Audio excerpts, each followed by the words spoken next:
So this is the question that I was just trying to ask you.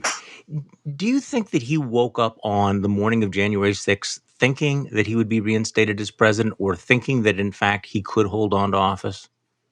Did he think on that morning, did he think this was going to work? I think that when he got, I don't know about when the alarm went off, but I think when he stood out on that stage in the ellipse and he looked out at that crowd, that he thought that this was going to work. And the reason why Wow. I think that, Wow. the reason why I think that is because when I sat down to speak with him, he has this, he lies all the time. We know that, but there are times when he can be stunningly transparent and can let you look right into what's in his head. And when I was talking to him about January 6th, the fondness with which he looks back at that day, he saw for the first time that people from all over the country were coming to do what he complained that his advisors would not do, which is fight for him.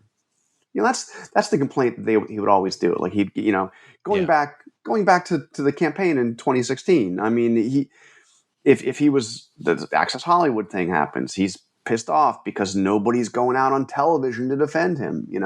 Rudy's volunteering, but nobody else wants to go out and defend him.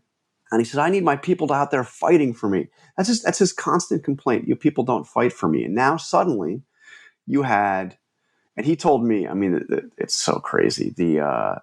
He told me that it was the biggest crowd that he had ever spoken before. And I'm just, I'm getting flashbacks to Sean Spicer and the inauguration. I'm like, actually, truthfully, Mr. Trump, I didn't say this, but I'm thinking this. It was a big crowd, but your inauguration crowd wasn't bigger than Barack Obama's, but it was bigger than this crowd. I mean, this was big, but it wasn't. And he's like, off the record, there were more than 1 million people there. Okay, really? Okay. Now, I'm recounting an off-the-record comment because he later repeated that somewhere else. So I'm not giving up anything here. But more than 1 million people there. So I think that as he's looking out, he's thinking that this is going to frickin' work.